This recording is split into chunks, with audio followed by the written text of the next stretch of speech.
Eu saúdo os irmãos e as irmãs com a paz do Senhor.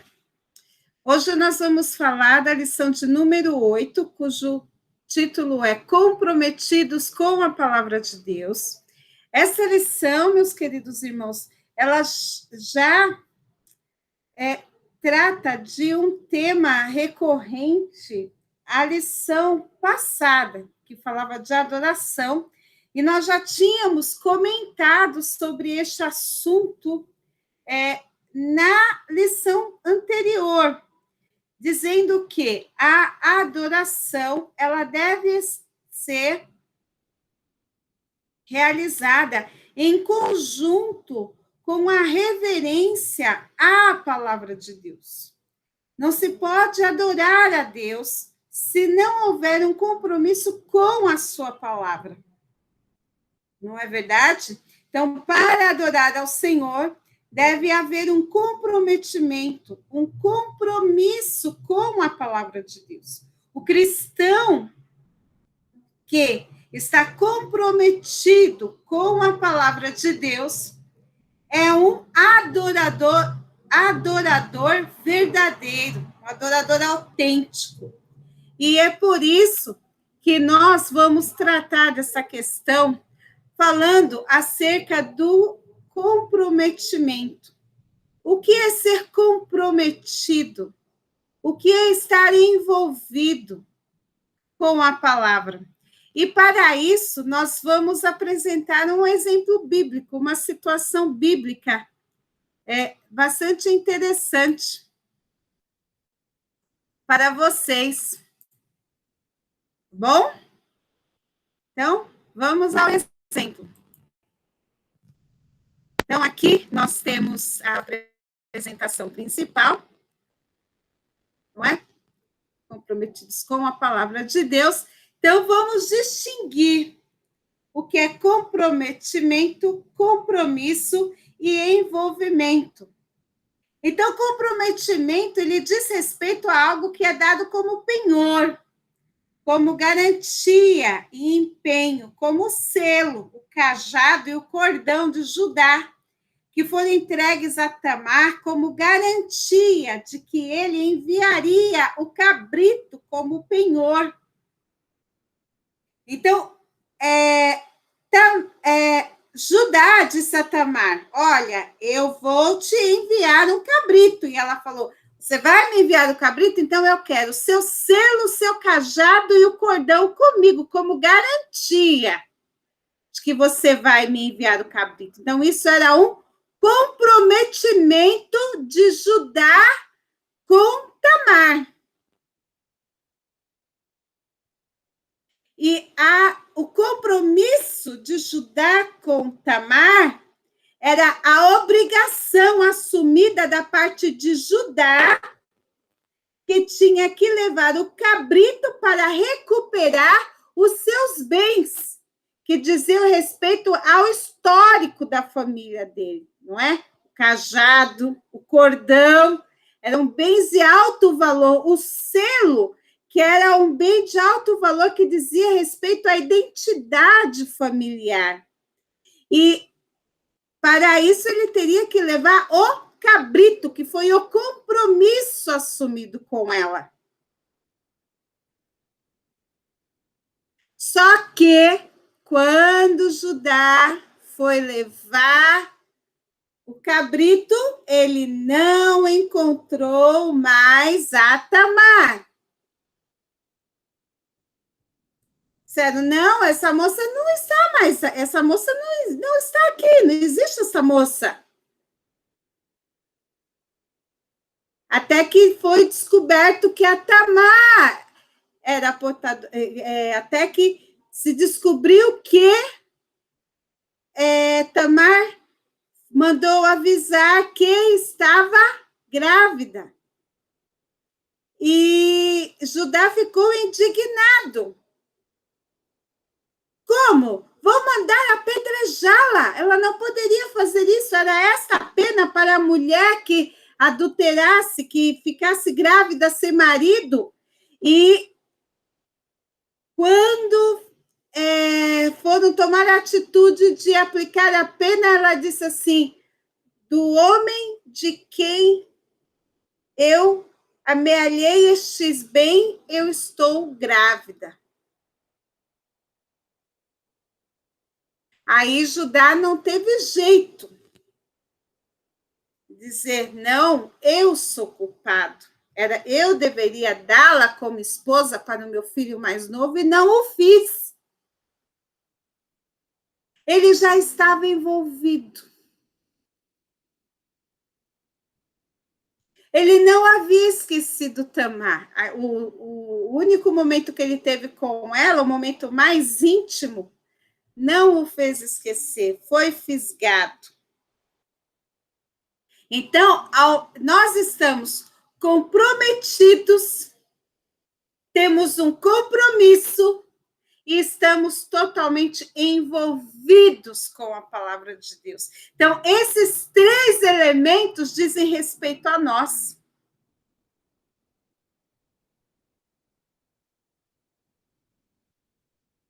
Esses 3 elementos dizem respeito a nós. E dali fica a pergunta, não é? É possível ao crente ser pentecostal e ser comprometido com a palavra? É claro que é possível ao crente ser pentecostal e ser comprometido com a palavra. Todo pentecostal é comprometido com a palavra. Todo pentecostal aprendeu a ser comprometido com a palavra. Nós vamos ver ao longo da lição que o pentecostal aprendeu a ser comprometido com a palavra. A história do movimento pentecostal é a história de quem aprendeu a amar a palavra e a levar a palavra de Deus a sério. É possível haver manifestações de poder pentecostal e respeitar a palavra. Quem disse que existe pentecostalismo e existe palavra de Deus de outro lado? Não! Os 2 devem caminhar juntos. Os 2 formam um amálgama. Falar de pentecostalismo é falar de palavra de Deus caminhando juntos. Nós vimos na aula passada que quando Deus usa alguém em profecia, toda a igreja se cala, mas quando a palavra de Deus é falada, aquele que é usado em profecia também se cala em reverência à palavra de Deus que está sendo falado, porque a palavra de Deus também é profecia. Então, não existe discordância entre manifestação pentecostal e palavra de Deus.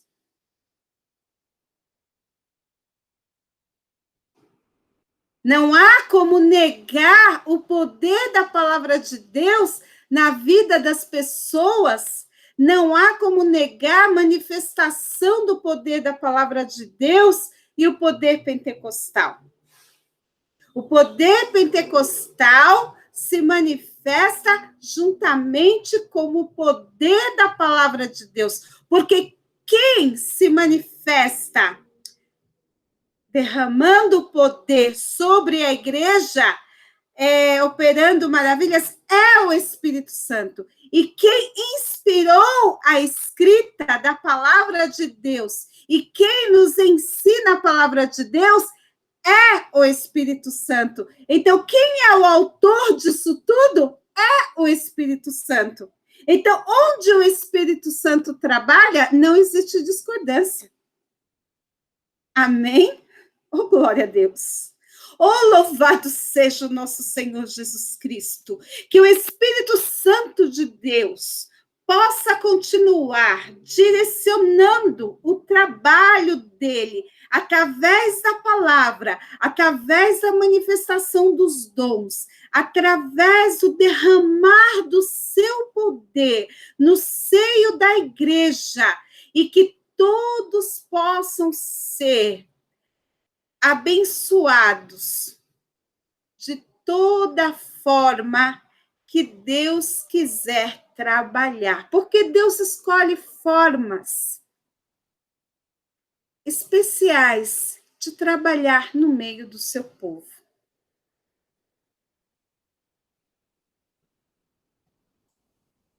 Agora, há grupos que desconsideram o derramamento do poder de Deus no seio da igreja e desconsideram o poder das escrituras no seio da igreja para considerar apenas a tradição do seu grupo religioso.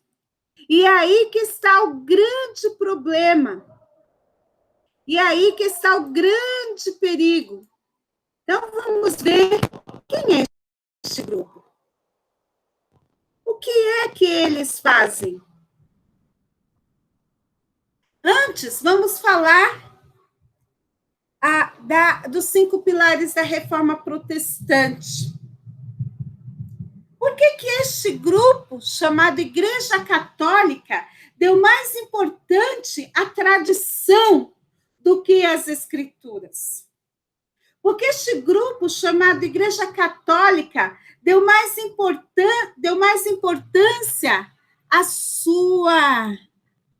aos ensinamentos da sua igreja em si, aos seus ensinamentos voltados para os seus pilares da sua igreja, aos seus sacramentos, do que as escrituras.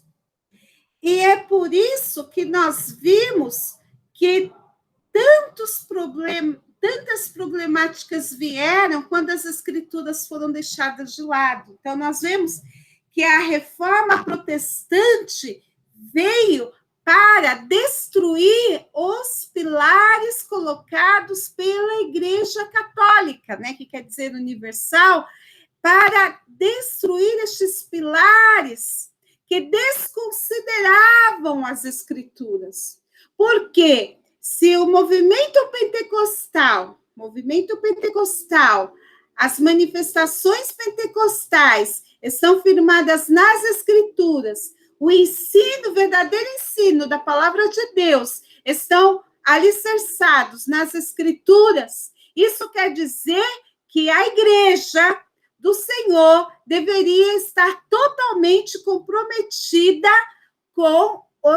nos pilares do ensino das Escrituras. A igreja não deveria se desviar nem para a direita e nem para a esquerda.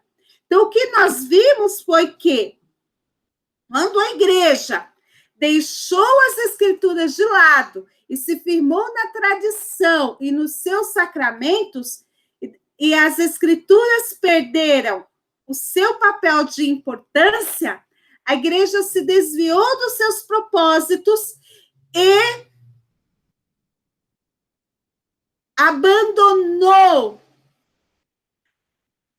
os caminhos que o Senhor tinha estabelecido para ela e deixou de cumprir a sua função, o seu papel como discipuladora, como corpo de Cristo, porque a igreja deveria colocar como propósito princípios que tinham sido estabelecidos na Reforma Protestante, o sola escritura, ou seja, só a escritura. Como discipuladora, a igreja deveria colocar só as escrituras como princípios e regra de fé e de prática. Só a fé, porque a fé vem pelo ouvir a palavra de Deus. Só a graça, porque apenas Jesus Cristo salva. Não adianta, não é pelos sacramentos da igreja. Só Jesus Cristo e só a Deus a glória, só lhe deu glória. Sola gratia, solo Cristo, sola fide, sola l'escritura. Ou o justo viverá pela fé. O justo viverá pela fé em Cristo. O justo aprenderá que só em Cristo há a salvação. Se em Cristo só que se a Cristo ele entregar a sua vida, ele aprenderá que a graça é que salva, que a glória é só para Cristo e que em Cristo há perdão dos pecados. E os pilares da Igreja Católica estavam totalmente equivocados, porque era a doutrina da Igreja Católica, a tradição e o magistério. Para os romanistas, Deus falava através desses 3 pilares. Ou seja, Cristo não estava ali. Era a doutrina da Igreja Católica, a tradição da Igreja Católica, o magistério da Igreja Católica. Só que a Bíblia diz, não é? Jesus diz lá em João 5,39, que as Escrituras testificam de Jesus. E que durante os 40 dias, Jesus instruiu os discípulos para falarem dele, lá em Atos 1 e 2. E o Espírito Santo instruiu os discípulos a continuarem ensinando como Jesus, e não como a Igreja Católica determinou. Não era o magistério da Igreja Católica, era o magistério de Jesus. Magister era o ensino, mas era o ensino de Jesus. A igreja deve ensinar como Jesus ensinou, instruir como Jesus instruiu. Nesses 40 dias após a sua ressurreição, Jesus continuou instruindo os discípulos a instruir como ele instruiu. Em Mateus 11, 28, Jesus diz, aprendei de mim. E Jesus ainda continua nos dizendo, aprendei de mim. Jesus é o mestre por excelência. Se quisermos ser comprometidos com a palavra de Deus, devemos aprender com o mestre dos mestres, Jesus. E quem vai nos auxiliar, nos orientar acerca disso? O Espírito Santo. Mas quando vier aquele Espírito de verdade, ele vos guiará em toda a verdade, porque não falará de si mesmo, mas dirá tudo o que tiver ouvido e vos anunciará o que há de vir. Então, para os romanistas, Deus fala através das Escrituras, da tradição e do magistério da Igreja Católica. E não demonstra essa crença na palavra divina que vem das Escrituras. E aí fica a pergunta, o Espírito Santo vai complementar o que Jesus vai vir ensinado? Não. O Espírito Santo não falará de si mesmo. Olha o que a Bíblia diz, mas dirá tudo o que tiver ouvido. Ou seja, tudo que vocês ouviram de Jesus. O Espírito Santo reproduzirá tudo que vocês ouviram de Jesus. Tudo que vocês aprenderam com Jesus. O Espírito Santo não alterará nada. Não vai complementar nada. As Escrituras trazem consigo toda a doutrina cristã. Então, não poderia surgir nenhuma outra igreja que tivesse uma doutrina cristã própria, porque toda doutrina cristã está contida na Bíblia. Então, se você vai a uma igreja, seja qual for o nome dessa igreja, a doutrina dela está contida na Bíblia, está de acordo com a Bíblia, amém. Essa igreja faz parte do corpo de Cristo.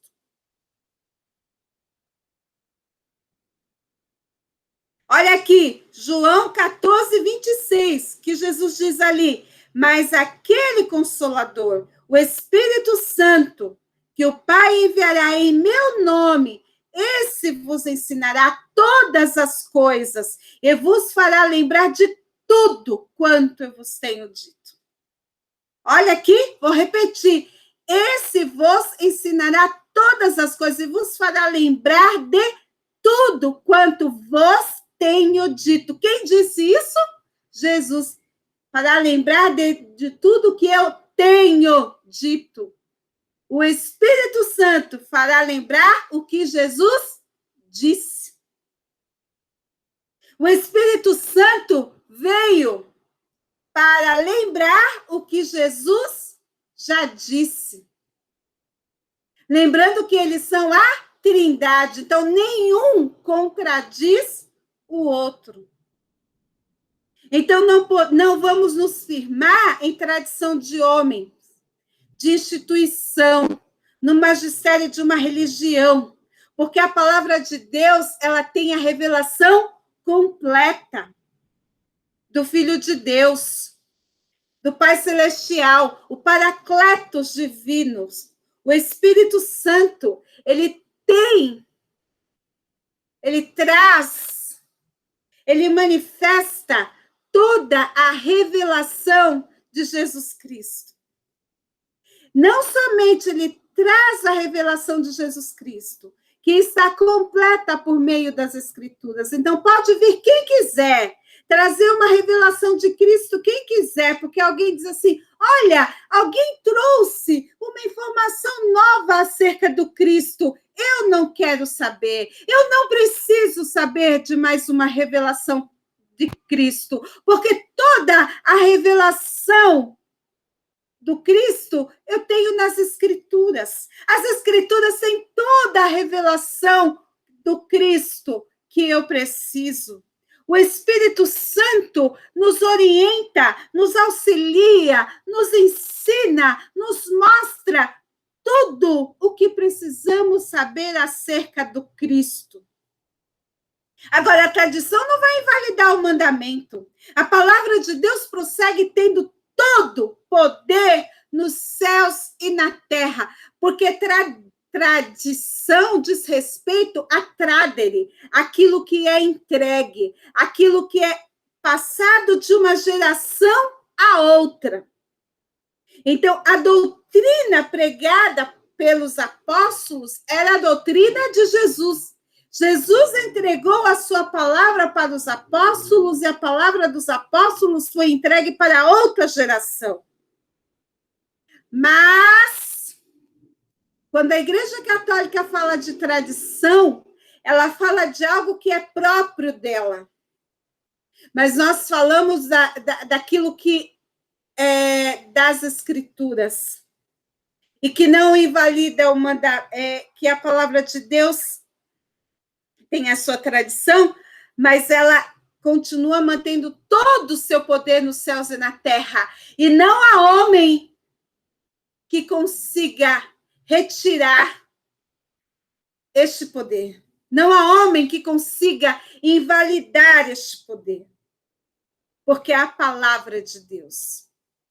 E o próprio Jesus, junto com seus discípulos, diz a eles, com relação à comunhão que eles tinham, vocês já não são mais meus servos, porque o servo não sabe o que faz o seu senhor, mas tenho-vos chamado de amigos, porque tudo quanto ouvi de meu Pai, vos tenho feito conhecer. Isso também fala de tradição, daquilo que é entregue, ou seja, eu recebi do meu Pai e entrego a vocês. Agora, aquele que me ama será amado do meu Pai, e eu também o amarei e me manifestarei a ele. Ou seja, vocês são os meus amigos. Porque vocês me amam e vocês são amados do meu Pai. E Deus falou antigamente pelos pais, pelos profetas, e nesses últimos dias falou-nos pelo seu Filho. Então, nós recebemos a sua palavra através do seu Filho. Então, a palavra foi sendo entregue de uma geração a outra, não é? A sua palavra. E hoje, nós fazemos parte da nossa igreja, Assembleia de Deus, que tem um cremos. Cremos diz respeito à doutrina da nossa igreja, aos nossos princípios de fé e de prática, diz respeito aos elementos que a nossa igreja assimilou das principais doutrinas da Bíblia, e que eu sempre, quando chega nesse momento, eu sempre esqueço o nome certo, tem um nome certinho que é colocado para isso, do cremos, não é? E o tópico principal do cremos, o primeiro tópico é: cremos na inspiração divina, verbal e plenária da Bíblia Sagrada, única regra infalível de fé e prática para a vida e o caráter do cristão. Ou seja, Deus falou através da sua palavra, de tal forma que a sua palavra não só muda a vida, como o caráter do cristão.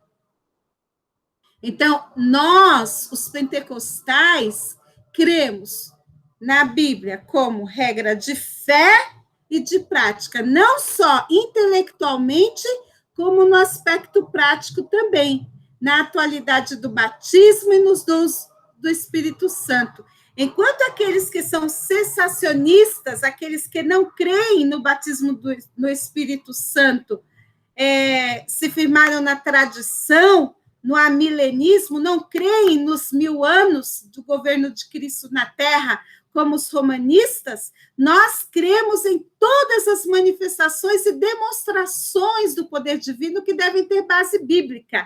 Nós cremos que tudo que está escrito deve ser objeto da nossa crença, porque se traduz e se interpreta literalmente. Ou seja, nós cremos do jeito que está escrito. Literalmente, pela letra. Ou seja, do jeito que está escrito, ali se cumpre. Mas tem pessoas que falam, está escrito assim, mas não é bem assim. Entendeu? Aí ela quer mudar o que está escrito.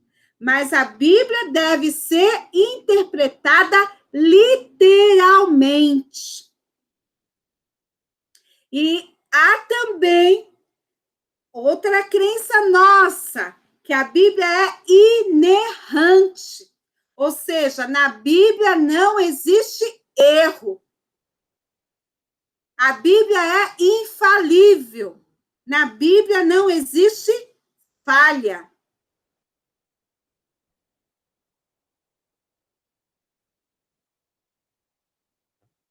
Na Bíblia não existe falha. Infelizmente, nós conhecemos muitas pessoas que querem modificar o texto bíblico e colocar no texto bíblico aquilo que lhe apraz. tem até um ditado popular que se diz aí: maravilhosas coisas se vê, maravilhosas coisas na Bíblia se vê, coisas colocadas ali por mim e por você. Então, há pessoas que colocam textos na Bíblia. Não está escrito, não interpreta a Bíblia literalmente. Então, deve-se ler a Bíblia literalmente, tal como ela está escrita. A Bíblia é inerrante, a Bíblia não existe erro, a Bíblia é infalível, na Bíblia não existe falha. Quem diz isso é o incrédulo, aquele que procura colocar erro na Bíblia. Não dê ouvido a esse tipo de gente, porque esses são emissários de Satanás. Quem procura colocar erro na Bíblia e colocar a palavra de Deus em descrédito está desagradando ao Senhor, está blasfemando contra o Espírito Santo, que é o autor da Bíblia, porque lá em 1 de Pedro 1 e 21, 2 de Pedro 1 e 21, a Bíblia diz que os homens santos de Deus produziram a palavra de Deus inspirados pelo Espírito Santo, porque tem gente que diz assim, porque eu não acredito na Bíblia, que a Bíblia foi um livro escrito por homens. Veja só, um livro escrito por homens inspirados pelo Espírito Santo. Estes homens não escreveram a Bíblia aleatoriamente, porque é impossível ao homem escrever um livro de uma riqueza tão sobrenatural, um livro com uma redação tão maravilhosa, porque quando você começa a interpretar o texto bíblico, você percebe que é um texto tão fantástico, um texto tão rico, tão maravilhoso. Não é? Você que é da área de letras mesmo, você percebe que é um texto tão poderoso, um texto tão rico de elementos textuais, que você fala, como que um homem, até mesmo indouto, é capaz de produzir um texto tão poderoso como este? Somente um homem movido pelo poder do Espírito Santo é capaz de produzir um texto como o texto bíblico. E não há, na época dos textos bíblicos que estão escritos, textos tão poderosos, tão bem escritos como os textos bíblicos. Então, não há como comparar. Então, aqueles que vêm com o argumento de que a Bíblia foi escrita por homens e que não há como poder crer na Bíblia, muito menos dar a ela o crédito que ela merece e procurar encontrar erros nela, estão agindo de acordo com a vontade de Satanás, porque o que Satanás quer mesmo é desacreditar a palavra de Deus.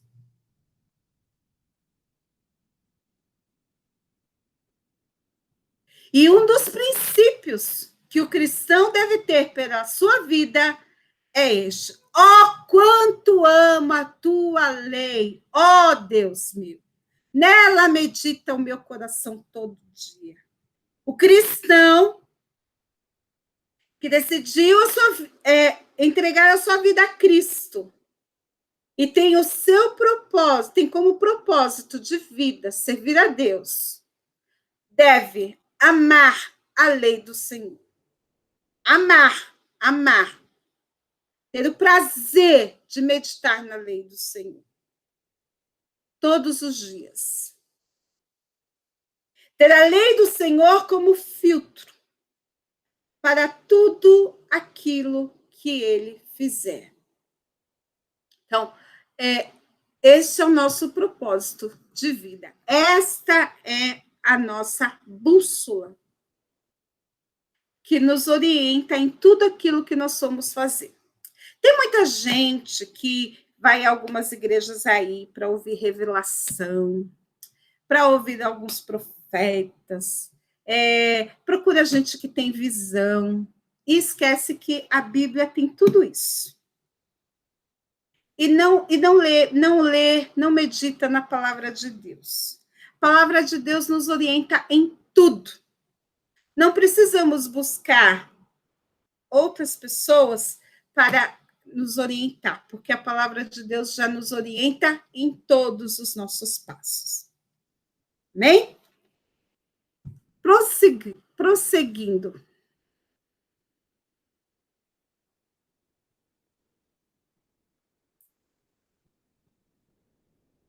Vamos para mais um texto bíblico.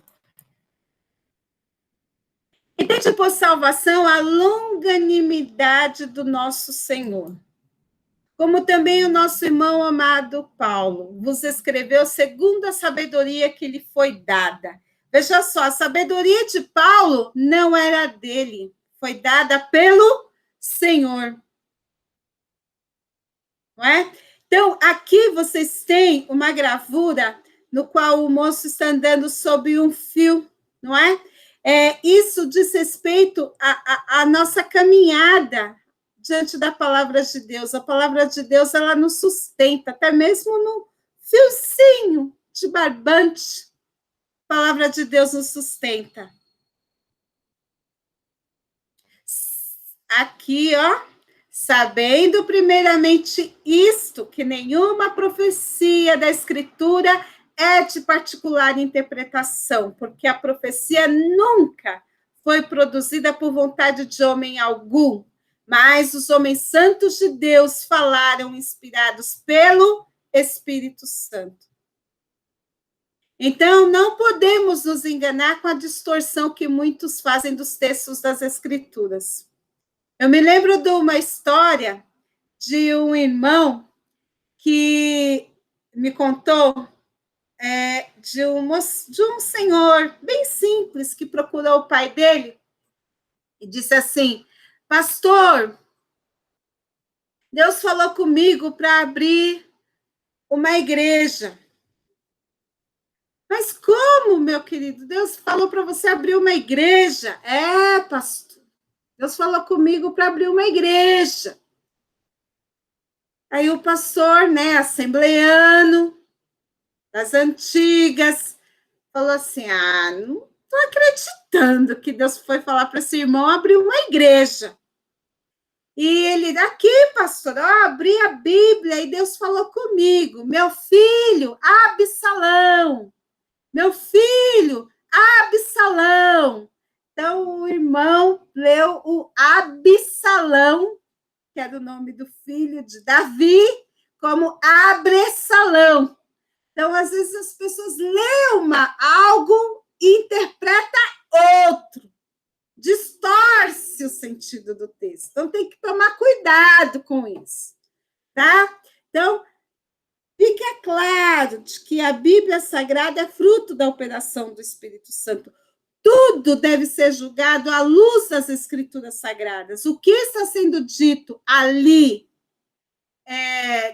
o que está acontecendo ali, está de acordo com o que a Bíblia diz? A palavra divina é reflexo da verdade, do caráter e da revelação divina. A palavra de Deus é um reflexo do caráter de Deus. Por isso que devemos estar comprometidos com ela.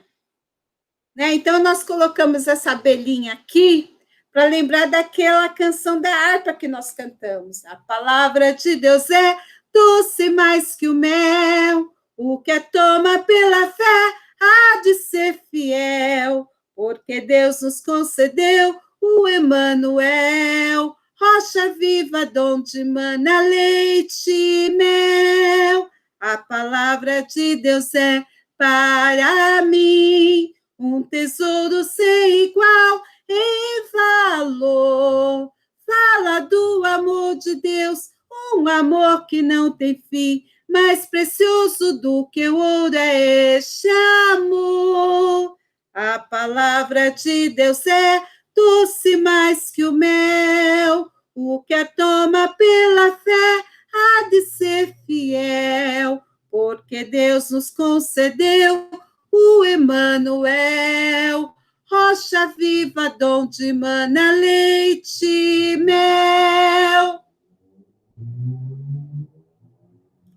Então, não há como querer comparar os fatos bíblicos às fábulas mundanas. O conteúdo da palavra de Deus é verídico. Por isso que ele é doce, porque é verdadeiro. Por isso que estudamos literalmente, porque sabemos que é verdade o que está escrito. Que enquanto estamos estudando, estamos sendo santificados. Quanto mais estudamos, nós estamos sendo lavados, purificados. Oh, aleluia! A palavra de Deus nos purifica. A palavra de Deus nos santifica. O Espírito Santo, através da sua palavra, revela o que está em nós e passa a compreender. E nós passamos a compreender melhor o nosso Deus. Nós passamos a ter comunhão com o nosso Deus. Ter comunhão, a conhecer, a ter intimidade com o nosso Deus. Passamos a conversar mais com o nosso Deus, porque ele se comunica conosco. Ou comunicar, compartilhar conosco o que está na sua mente, o que está na mente de Deus, chega até nós. Então, nós passamos a conhecer o nosso Deus e começamos a compreender o que Deus quer de nós. E assim nós somos santificados, porque há pessoas que acham que podem se santificar exteriormente, mas a palavra de Deus começa no processo de santificação que vai do interior do homem. Essa santificação, ela começa no espírito. A palavra de Deus, ela vai até a divisão da alma.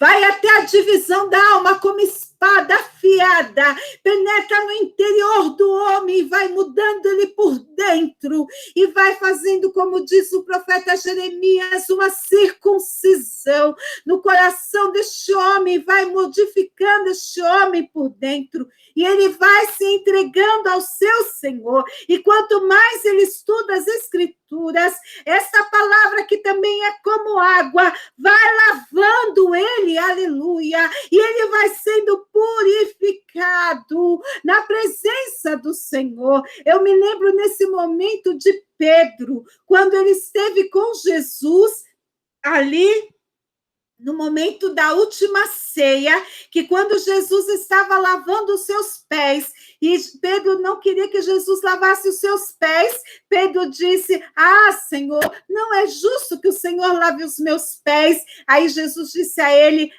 Pedro, se eu não te lavar os seus pés, você não tem parte comigo. Ele, então, Senhor, me lava por completo. É assim que a palavra de Deus faz conosco. Ela nos lava por completo. Quanto mais você estudar as Escrituras, com o coração aberto, abnegado, o Senhor te lava, o Senhor te purifica e você é totalmente transformado. Oh, louvado seja o nome do Senhor, aleluia, oh, glória a Deus. E é assim, porque conforme a palavra de Deus vai atuando na sua vida, a fé vai sendo produzida. A fé vai sendo produzida. Tem gente que fala assim, mas eu não tenho fé. Eu preciso ter muita fé. Mas aquele irmão tem fé. De onde vem a fé? Como se produz a fé? De onde surge a fé? A fé vem pelo ouvir. E ouvir o quê, meu irmão? De cantar, lamassu, de cantar, naiana lamassu, a palavra de Deus. O homem é justificado pela fé. Mas ele é justificado pela fé quando ele ouve a palavra de Deus. A graça de Deus se manifesta na vida dele quando ele ouve a palavra de Deus. Ele só vai conhecer a Cristo quando ele ouve a palavra de Deus. Percebe, gente? Tudo vem pela palavra. Oh, aleluia! Tudo vem pela palavra. É só a Escritura. É só a Escritura a única regra de fé e prática da igreja. A Escritura é inspirada, a autoridade da igreja, a autoridade sobre a igreja vem das Escrituras, é inerrante. Está tudo claro nela, a Escritura é autossuficiente. Eu não preciso de nada para acrescentar às Escrituras. Nas Escrituras nós temos tudo. E somente a Deus pertence a glória. Mas existe por aí um movimento chamado anti-intelectualismo, não é, que tem imperado no meio do povo de Deus, que diz assim, olha, não se deve ficar estudando muito, esse negócio de ficar estudando muito as escrituras, porque a letra mata. E usa a Bíblia para justificar, não é? Quando Paulo diz que a letra mata e o Espírito vivifica. Só que os irmãos que leram esse texto durante muitos anos para justificar a sua falta de conhecimento bíblico, usou esse texto de uma forma equivocada. Porque quando Paulo estava falando da letra que mata, ali em Gálatas, ele estava falando da letra da lei. Ele estava falando da letra da lei que mata, que faz com que o homem não tenha nenhum compromisso com o evangelho. Mas que o Espírito Santo atua na vida do crente e que vivifica. Porque Paulo ali estava falando dos judaizantes, que estavam querendo ressuscitar os costumes judaicos no meio dos crentes. Então, Paulo estava falando da letra da lei. De modo nenhum, Paulo ia orientar o povo a não estudar as Escrituras. Primeiro, porque Paulo era o maior teólogo do momento. O maior teólogo que tinha ali no meio do povo de Deus era o próprio Paulo. Então, como Paulo ia se posicionar contra os estudantes da teologia? Não havia nenhuma possibilidade dessa. Então, posicionar-se contra os estudantes da teologia usando esse texto é um engano, porque esse texto não fala contra aqueles que estudam teologia, esse texto fala contra aqueles que estudavam a lei de Moisés e queriam obrigar o povo a seguir a lei de Moisés no meio da igreja. Tanto que o próprio Jesus diz, errais não conhecendo as Escrituras, nem o poder de Deus. Então, é um dever do crente conhecer as Escrituras. É um dever do crente conhecer o poder de Deus. Então, você vê, primeiro requisito que Jesus coloca, conhecer as Escrituras e o poder de Deus. Então, primeiro, quer dizer, se for para querer separar pentecostal do teólogo, então nós vamos ter o teólogo primeiro, conhecendo as Escrituras, e o pentecostal depois, o poder de Deus. Mas isso não quer dizer que, eu até coloquei logo no começo, o poder de Deus atua junto com aquele que estuda as Escrituras. Então, Jesus deixou bem claro, conheça as Escrituras e o poder de Deus. Seja teólogo e seja pentecostal. E nos orienta a examiná-las. Examinai as Escrituras, porque vós cuidais ter nelas a vida eterna. E são as Escrituras, e são elas quem? As Escrituras, que é de mim quem? Eu, eu, Jesus, que de mim testifica. Então, Jesus, ele nos recomenda a examinar a Bíblia. Jesus nos recomenda a estudar. Tal como os bereanos, que conferiam tudo lá que o apóstolo ensinava, porque eles eram zelosos da doutrina. Ah? E por que surgiu essa tradição? Deixa eu parar aqui um pouquinho a apresentação. Vai ser assim, porque eu não posso também ficar falando o tempo inteiro sem olhar para os irmãos, não é? E por que surgiu essa tradição de se entre assembleanos não gostar muito de teólogos? Isso tem uma razão. Eu vou tentar dizer por quê.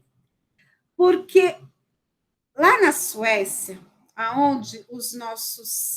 de onde os nossos missionários suecos vieram, né, os nossos irmãos Gunnar Wingren, Daniel Berg, Samuel Nistrom vieram, não é? Os irmãos conhecem. O SN lá da harpa cristã, né? O Samuel Nistrom, Daniel Berg, Gunnar Wingren vieram de lá, Frida Wingren e muitos outros irmãos, Niels Katzberg.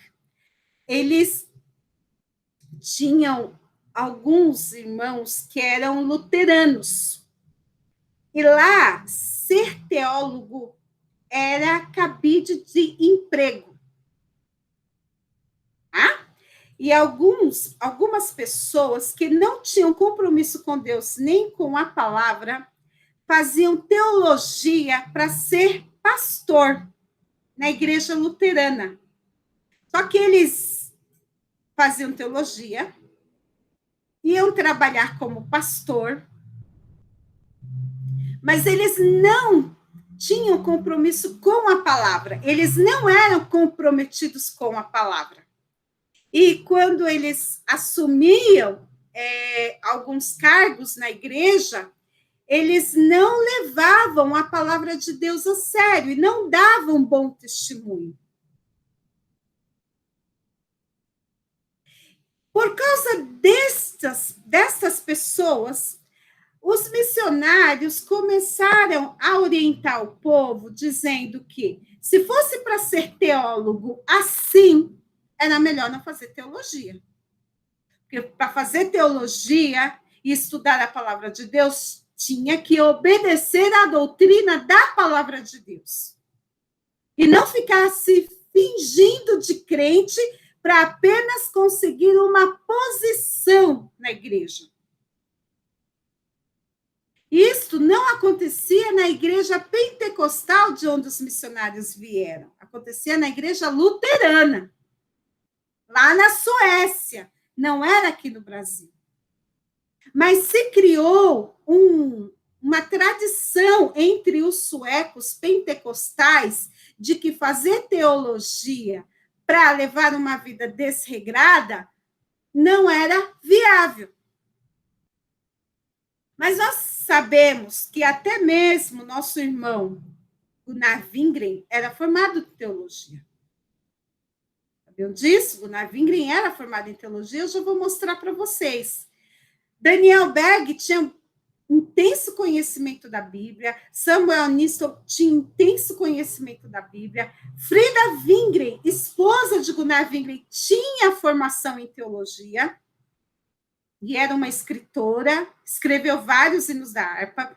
E se esses irmãos que vieram lá da Suécia não tivessem conhecimento bíblico, como que eles poderiam escrever os hinos da harpa sem nenhum erro doutrinário, se eles não fossem examinadores da Bíblia?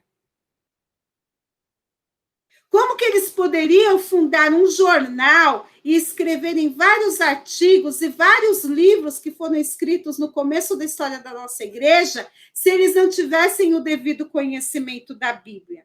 Então, na nossa igreja, nós temos muitos irmãos que começaram escrevendo, montaram um inário muito bem escrito, como a nossa harpa cristã, sem erros teológicos, porque eles tinham conhecimento bíblico. Inclusive, se você pegar os hinos da Frida Wingre e tudo, vocês veem que ela tinha um grande conhecimento bíblico.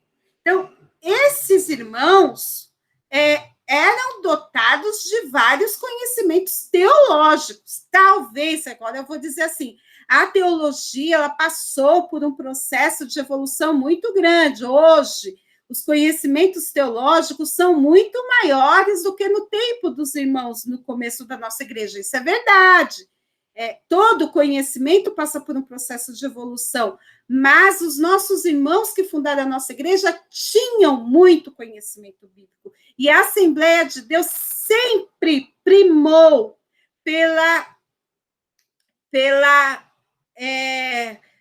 pelo cuidado com a palavra e pelo cuidado com as doutrinas contidas na palavra.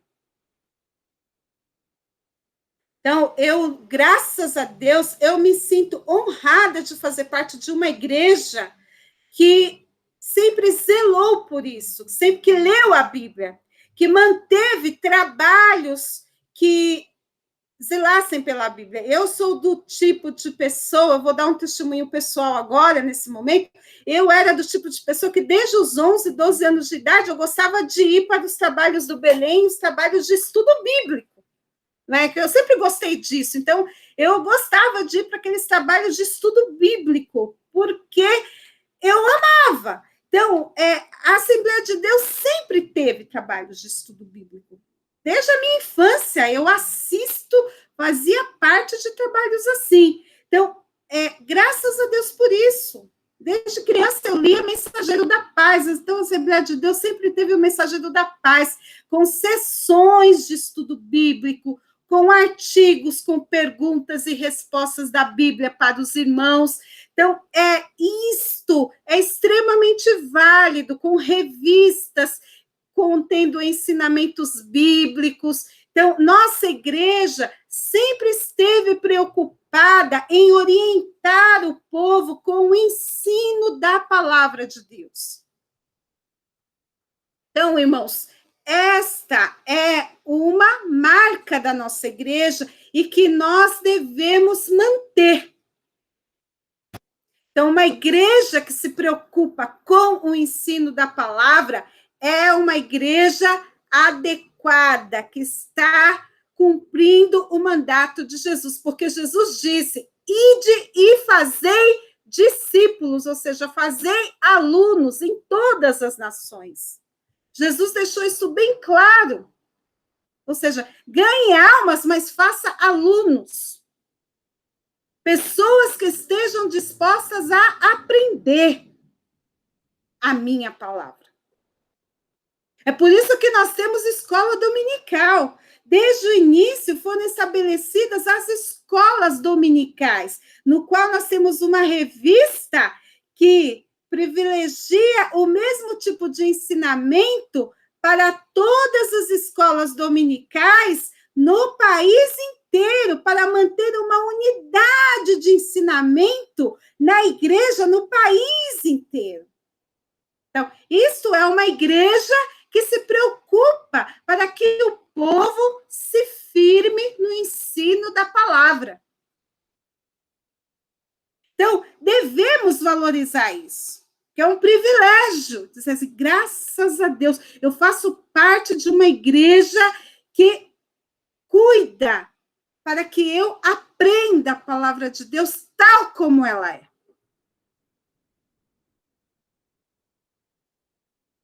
Vamos lá? Então, vamos ver os artigos, os periódicos, e nós temos histórias para contar.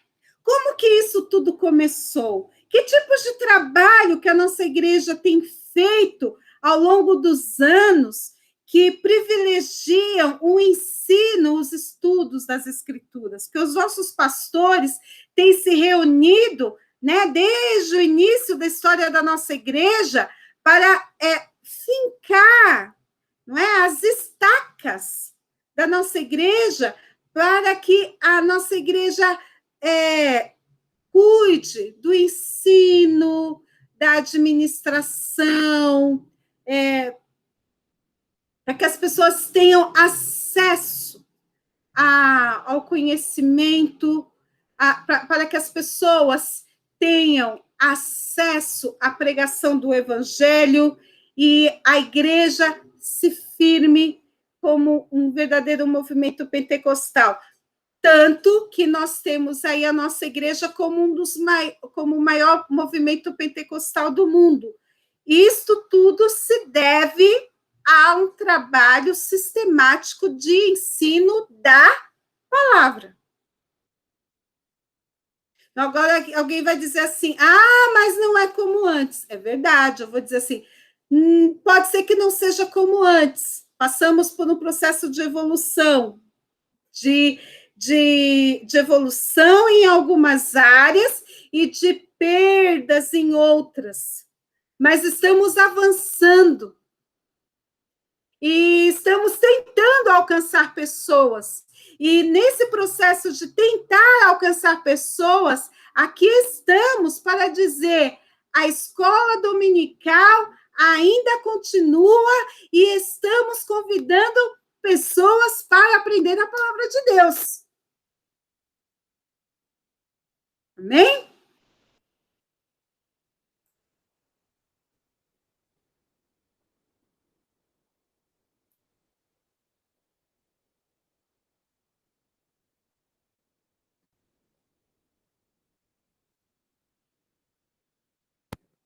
Então, aqui, olha, nós temos. Deixa eu voltar.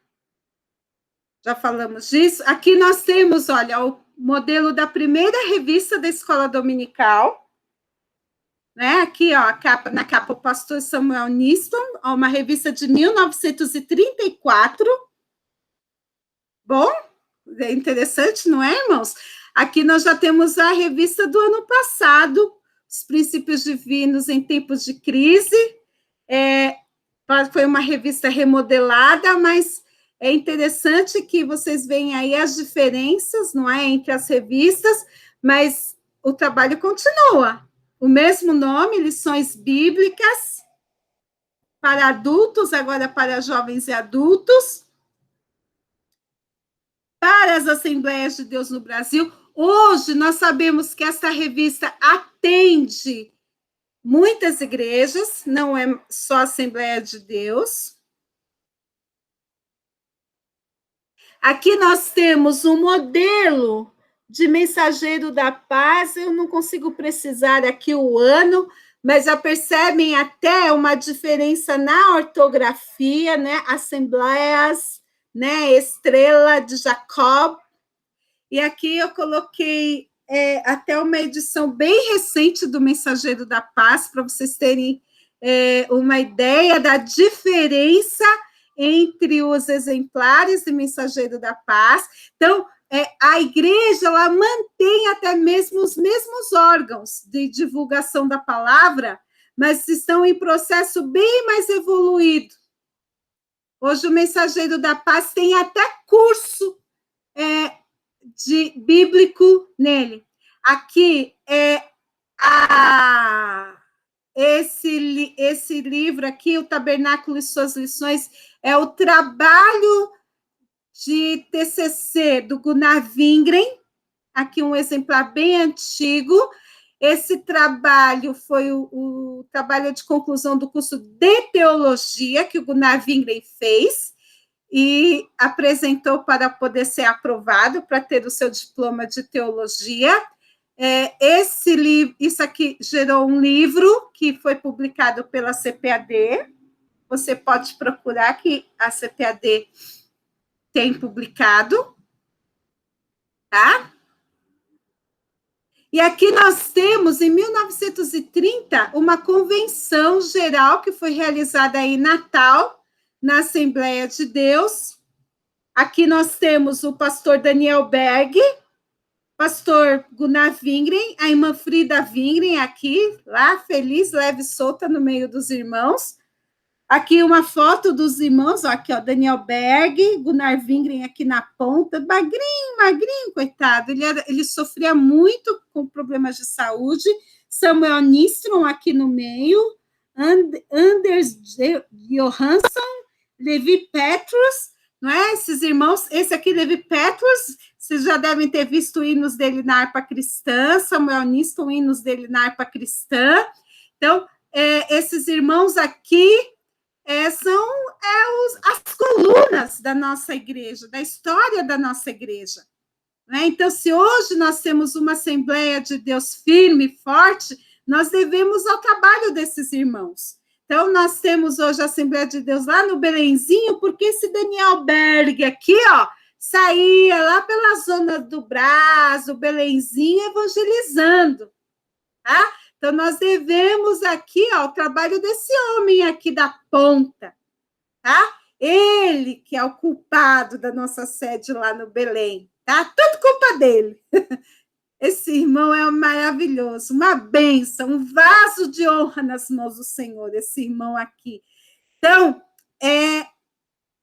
Deus, com certeza, irmãos, esses irmãos estão lá na glória e foram muito bem galardoados pelo trabalho que eles fizeram aqui na terra. Glória a Deus pela vida deles, não é?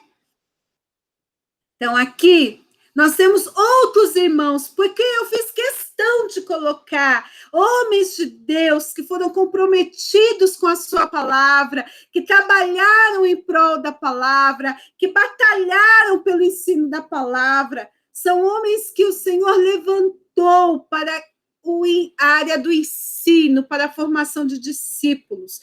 Então, aqui nós temos o primeiro instituto bíblico das Assembleias de Deus. O primeiro instituto bíblico. Eu não sei se ele foi meu parente, mas ele se chamava, esse senhor aqui, simpático, bonitinho, ele se chamava João Colenda Lemos. E a sua esposa, Ruth Doris Lemos, que faleceu, acho que o ano passado, não é? Fundaram o IBAD em 1958. Esse instituto teológico foi em Pindamonhangaba, era um exemplo de lugar, era um local onde os jovens se dedicavam à oração, à leitura da Bíblia, não foi só estudar teologia sistemática, não, era lugar de busca mesmo, tá?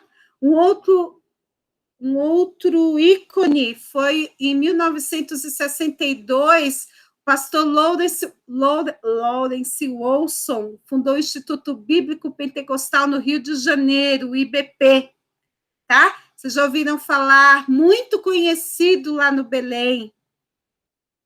Temos também, aqui eu coloquei umas propagandas que eu achei na internet, não é? O ETAD, não é? O ETAD, bastante conhecido, do pastor Bernard Johnson, grande evangelista. Esse homem fez cruzadas pelo Brasil inteiro, né?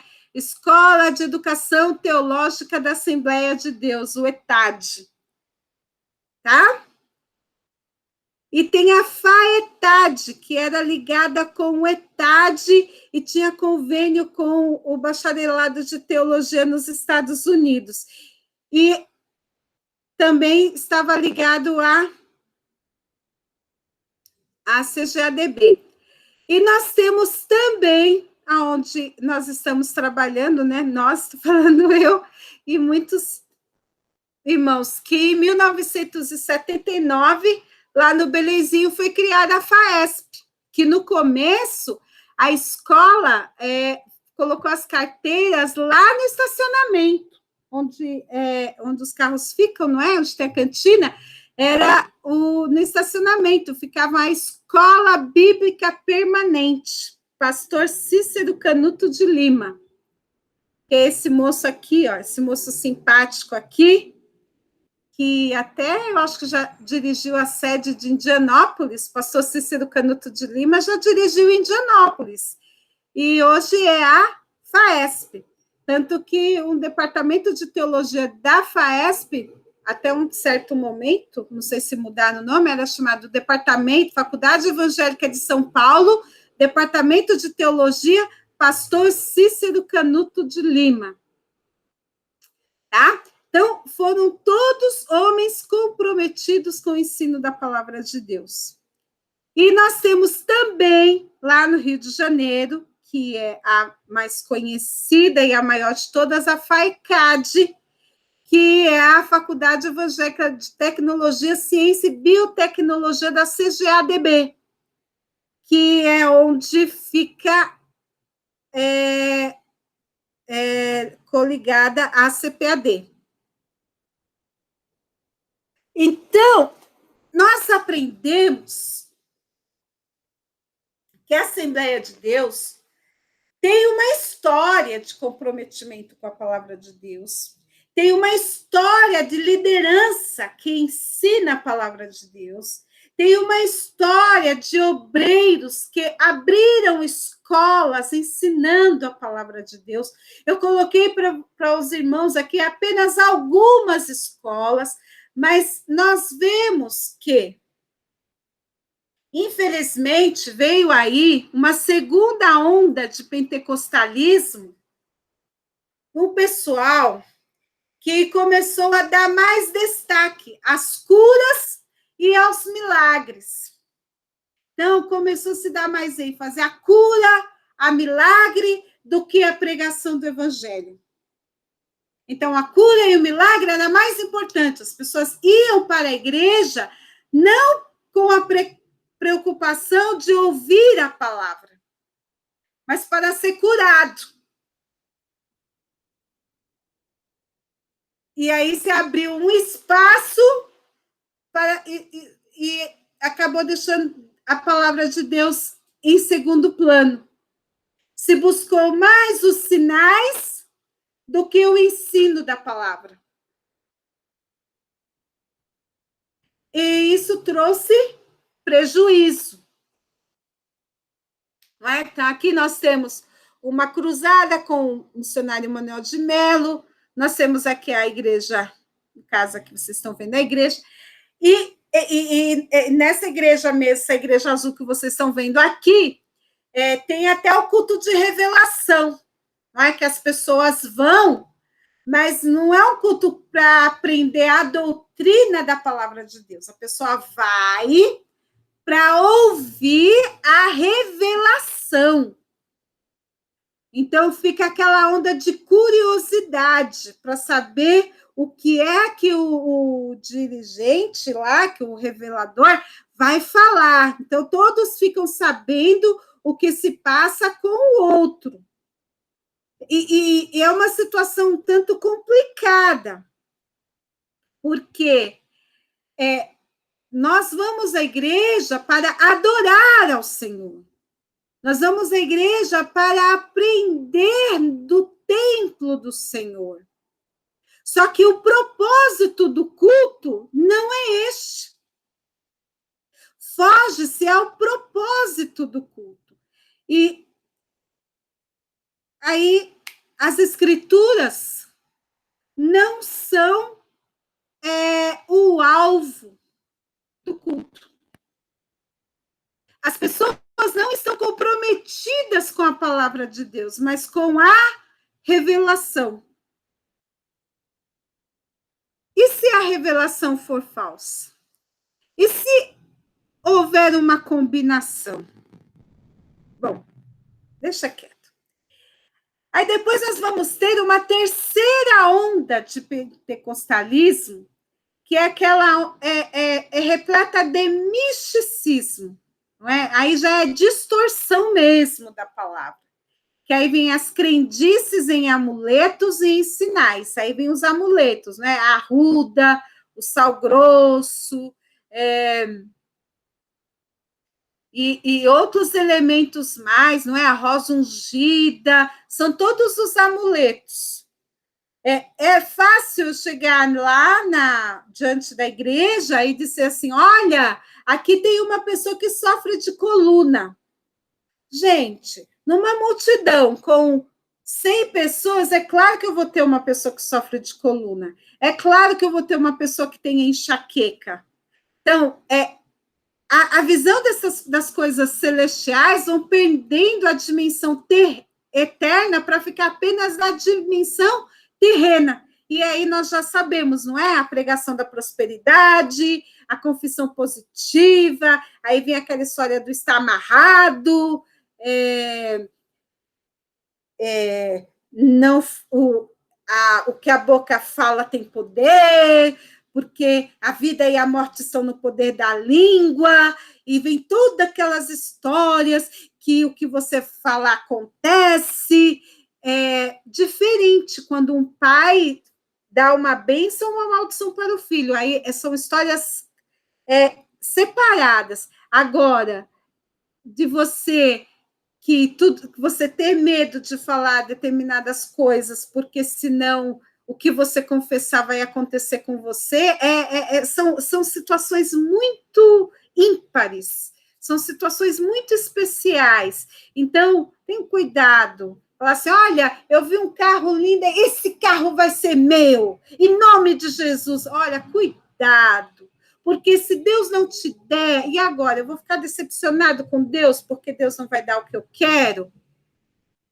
Então, olha aí, a placa é a noite da bênção hereditária, porque o pai do fulano foi alcoólatra, o filho tem que ser alcoólatra, eu tenho que ir para a igreja para quebrar a maldição. Gente, são elementos que não tem relação bíblica, porque o filho não leva o pecado do pai. Cada um é responsável pelos seus pecados. Então, são vários elementos que estão totalmente fora do propósito divino, que a palavra de Deus condena. Olha só o caso daqui, não é? Tijolinho, o retorno. Olha que perigo. Quando que você vai comprar o tijolinho que Deus vai te dar uma benção? Olha essa placa aqui. Desencapetamento total.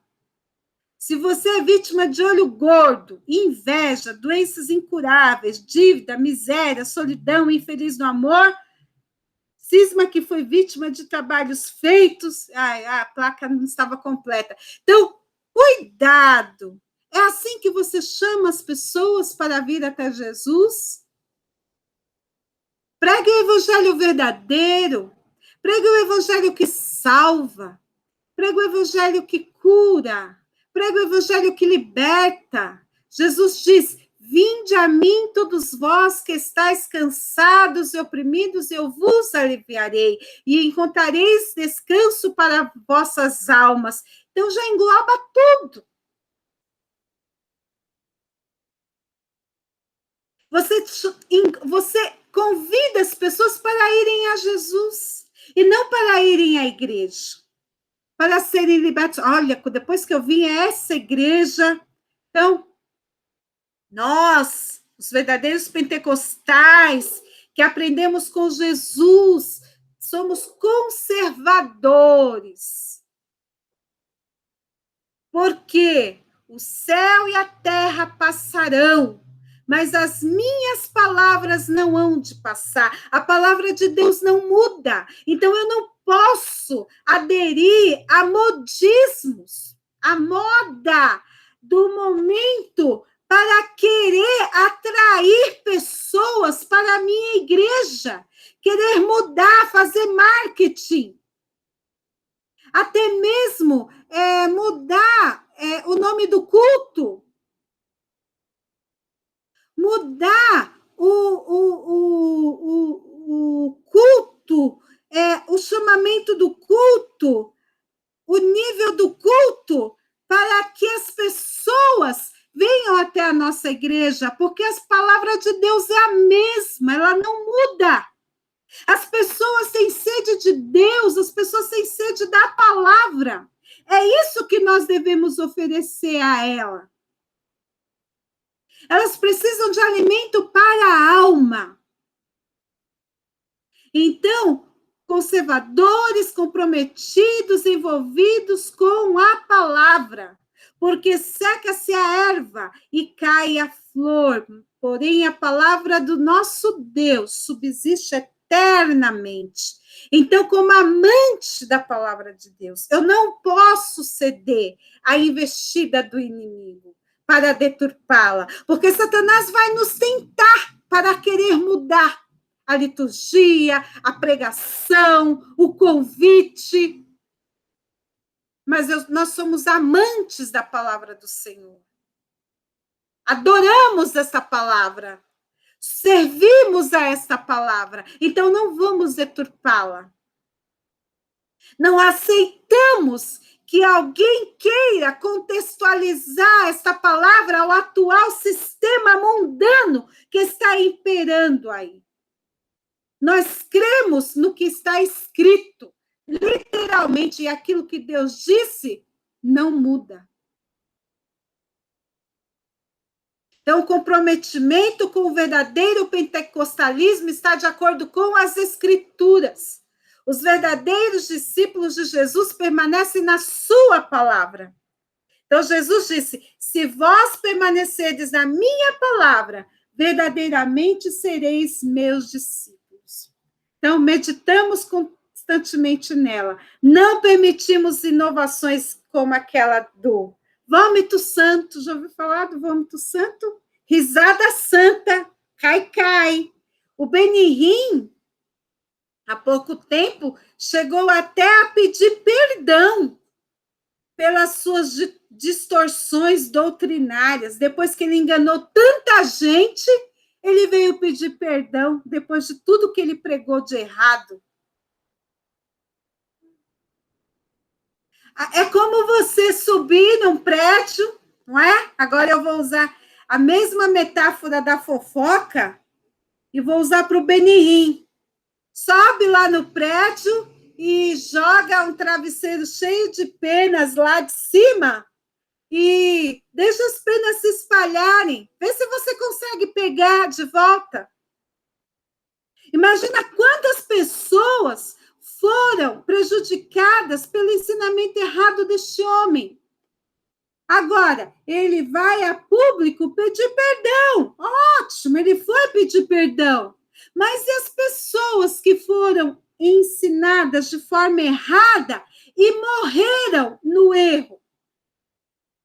E aquelas que não tiveram acesso à informação dele, de que ele estava errado, vão continuar no erro? Só Jesus na causa, como se diz popularmente aí. Então, aqui, eu deixei aqui algumas visualizações de sites para, se as pessoas quiserem visualizar, né? A unção do riso e o cair no espírito. Kenneth Hagin, a unção do riso. Esse daqui é um cidadão, começa a rir sem conseguir parar. E os crentes começam caindo e rindo no culto.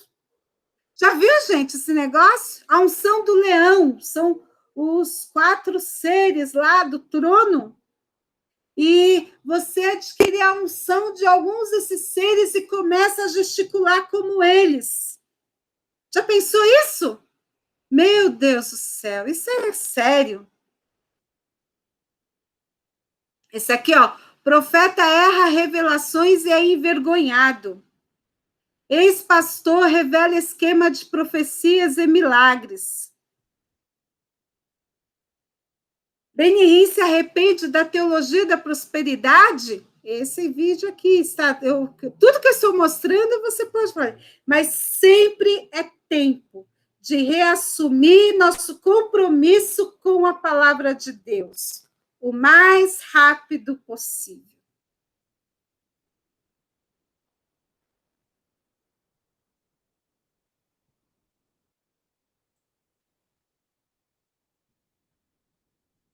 Amém? Sempre é tempo de reassumir o nosso compromisso com Deus e com a sua palavra. Que Deus abençoe a sua família, sua vida, e que nós possamos nos firmarmos cada vez mais na palavra do Senhor, porque nosso Deus é o nosso refúgio, a nossa fortaleza e o nosso socorro bem presente na hora da angústia. Amém.